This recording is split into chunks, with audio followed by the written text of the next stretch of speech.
business of scuttling akimbo between glazed porcelain tiles isn't meant to last past childhood. Instead, we can learn from the general practice rather than the specifics. Children aren't only less inhibited than adults, they are also less powerful and smaller, too. They may or may not be more open-minded and liberated than grown-ups, but they are forced to live in a world that wasn't designed for them, and one that is not primarily concerned with their desires and their welfare. And so, children are constantly compromising, constantly adjusting to an environment that is clearly not theirs. Not yet. That's wisdom, not innocence. If only we could harness that wisdom and make use of it, not only by dancing through malls, but also by approaching life with the attention and prowess my daughter exhibited that day. For her, anything could be coaxed into releasing meaning and pleasure and joy.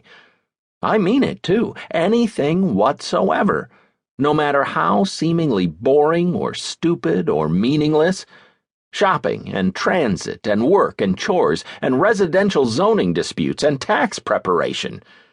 After all, adults also don't live in a world designed for us. Climate, entropy, accident, crowds, happenstance, erosion, heartbreak. We are fools to think that we are in control of the universe. Children are right to allow the humility of their smallness to rule the day. My daughter showed us the key.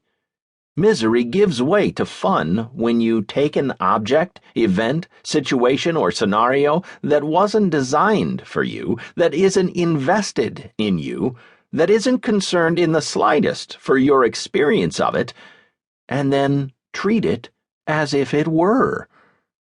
As we'll learn in more detail, this is what play means.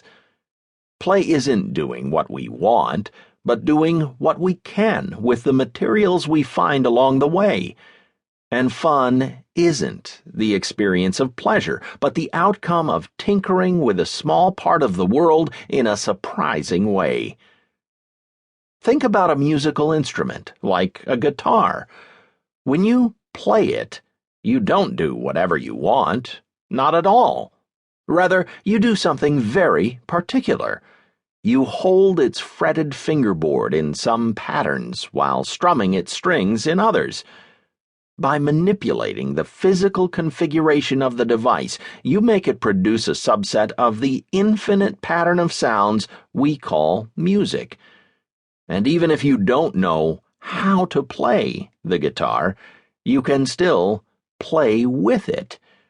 Just holding a guitar as if you have mastered it is a kind of play, a make-believe that signals soul and nonchalance.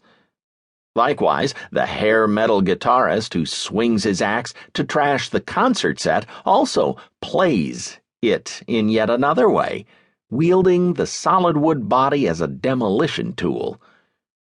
You can play anything, it turns out, like my daughter can play the ceramic floor tiles, like Hendrix can play the Fender Stratocaster.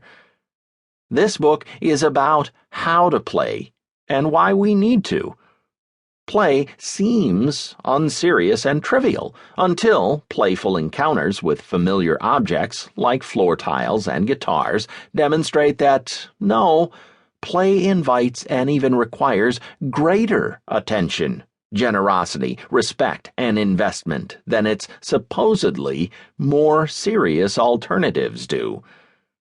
Confronted with the arbitrariness of the world and all its contents, we are faced with a challenge: how to make do, how to find meaning, how to thrive and flourish even though the universe is ultimately indifferent.